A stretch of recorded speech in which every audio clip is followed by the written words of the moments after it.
joined today by Giaimo, tight ends coach for Wesleyan's football team. Joe, thanks for being here. No problem. Thanks, Mike. Now, Joe, for most viewers out there, they'd recognize you. You were a mainstay for the football team as well as the baseball team the last few years. You've returned to coach with the football team this year. What got you to come back and coach and involved with the program? What got me to come back, as I've been telling everybody, it's really predominantly I was coming back for baseball.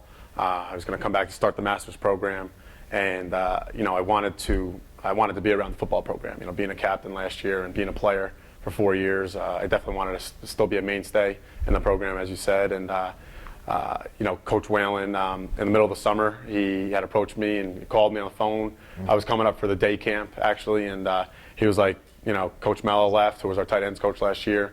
You played the position last year. You kind of have a good grasp of the offense and being a quarterback. You should be able to handle the X's and O's part of it. And he's like, do you want to be the tight ends coach? And I was like, yeah, sure. And that's how it worked out, and it's been great, so far. Right. Now, Joe, what's been your takeaway thus far, being on the other side of it from the coaching perspective? It's definitely been different. It's definitely great being on the other side. I've actually enjoyed this year. I've had more fun than I did, previously. Really, it's just, it may sound odd, but I've actually really, really enjoyed it. And I was, a little surprised by that. And I don't really miss the game too much, but it's because I'm around it a lot. I still get that morning itch on Saturdays. My foot starts twitching, and I'm ready to go. But it's great being out with the guys. And coming into the season, I wasn't too strong with X's and O's, and Coach Wesleyan knew that. But he knew that one of my strong points was, being a leader, being a captain. The guys were going to respect me. I was a little fearful of that, being 21 years old and having guys that are older than me, same age as me. I'd be coaching them and advising them. But the players really responded well, and they have a certain respect for me, which is really great. And it goes to show what kind of kids they are. Having a young guy in there and looking up to him still. So that part's been great. And I kind of got over that in the beginning of the season. Every week's really been a learning process, and I learn things. I learn new things almost every day, and it's really great. I mean, one, having Wesleyan, but the other really big thing is having Coach Sedlecki, our offensive coordinator there. He is just so knowledgeable about the game, and he has taught me so much just in these past 8 weeks.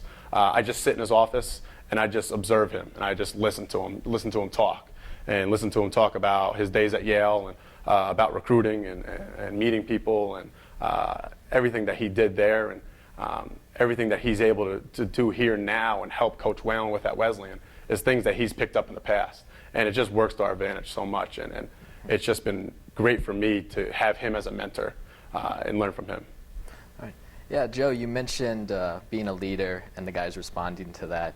During your time at West, you were a captain football team. You also taught a leadership course, I believe, the spring of your senior year.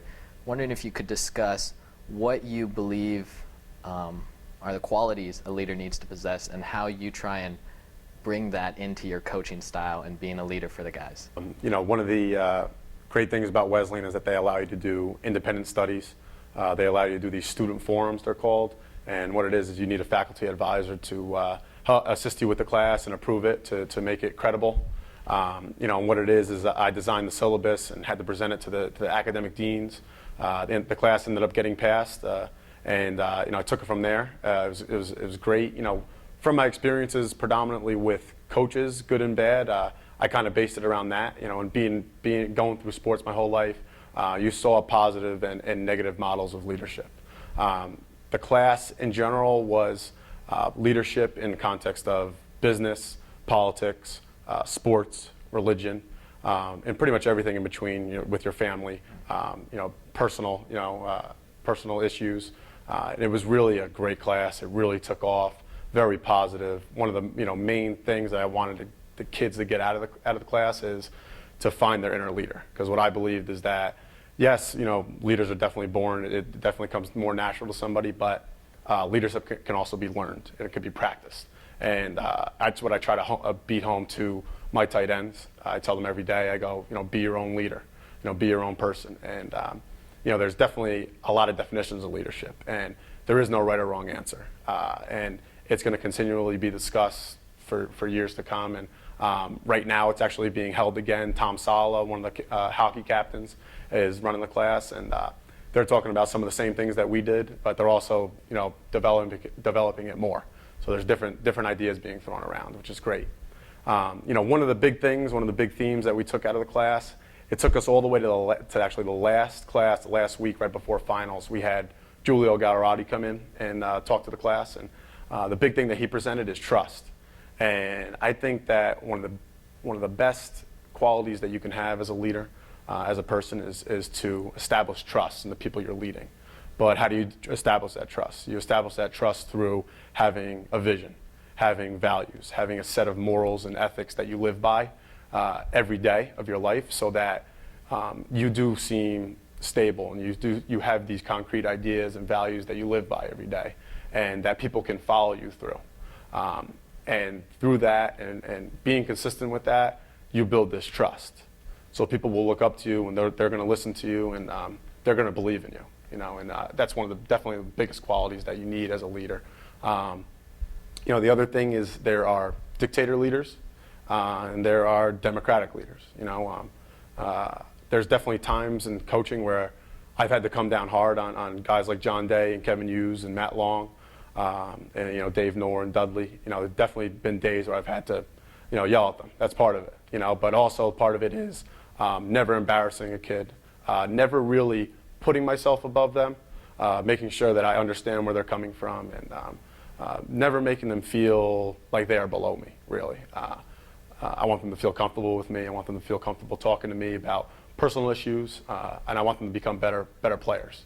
And developing that trust amongst ourselves, creating that family-like atmosphere, and promoting the staying together mentality is what I've really tried to beat home with my tight ends this year.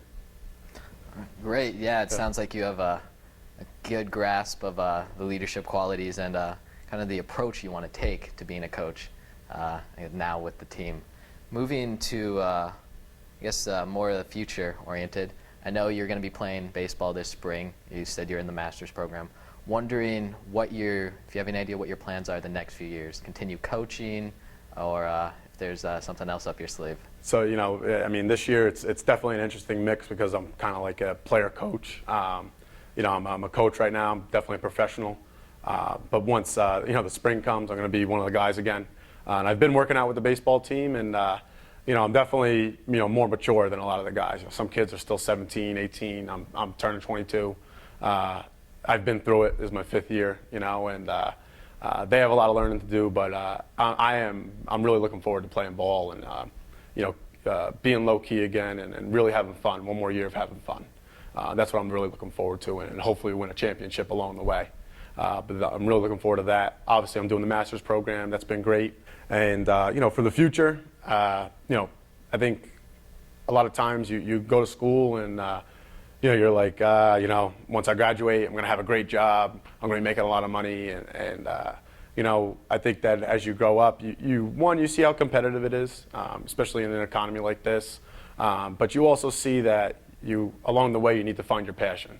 And you need to find things that you love. And what I definitely love and what I appreciate is being around kids, being able to help people, being able to be an advisor for the freshmen, helping kids deal with personal issues, and help them grow into a man. And I've done camps previously in my life. I've run baseball lessons, and I'm definitely not bad at coaching and helping kids. I definitely see it in my future. It's in my blood. My grandfather was a athletic director at Kearney High School and coached state championships in the Newark public school system in New Jersey. My other grandfather was an athlete himself, and my mother's a teacher. So it's in my blood. I have to see whether it's for me, and in the future, I could definitely see myself coaching. But we'll have to see. Time will tell. And definitely, what I keep telling myself is just be patient, let things come to you, and like I said, with Coach Sid and Coach Whalen, having people like that, able to learn from, that's what I'm really interested in, and it's been a great experience so far. Great. Now, I want to go on a bit of a lighter note. I believe you said you're from the New Jersey area. You're a Yankees fan, Yep. if I remember right. Yeah. wondering what your thoughts are on the way the postseason turned out for them, and also the leadership style of the Jets coach, Rex Ryan. Yeah. I definitely disappointed in the Yanks. I thought they were going to get it done. But it just wasn't in the stars for them. They have a lot of guys making a lot of money, and I think that's an issue. But just with team camaraderie, when you have the big egos like that and big dollar signs being thrown around, it definitely creates a problem. But what's great about the Yankees, and definitely what's made them good, is that young energy. And what helped them in the late '90s was guys like Mariano, Jeter, Posada, Pettit coming through the minor leagues, and they had that same type of model this year with Ivan Nova, Robinson Cano was young, guys who are not established yet and up and coming. And it really, the older guys feed off that, I think. And I think Girardi does a great job. I think he has a great demeanor as a baseball coach. Taking it day by day. There's 162 games in a season. There were periods of the season where they were losing games, and he never shook. But that's important. I'm a Giants fan myself, so I actually really like Tom Coughlin. I think he's done a great job. He's old school, and I definitely like that mentality. With Rex, I think that he is a little outlandish sometimes, and I think he gets himself into trouble with some of the comments he makes. He's a player's coach, no doubt about it, and his guys respond to that. Obviously, they've been to the AFC Conference Championship 2 years in a row. And he does a great job. He knows what he's doing. He knows how to run a defense. And he knows how to motivate guys. It's another thing about leadership and coaching that is sometimes overlooked. But guys like Belichick, you may not see it all the time, but he's a great motivator. And that's how he gets it done. Besides from how brilliant he is with the game.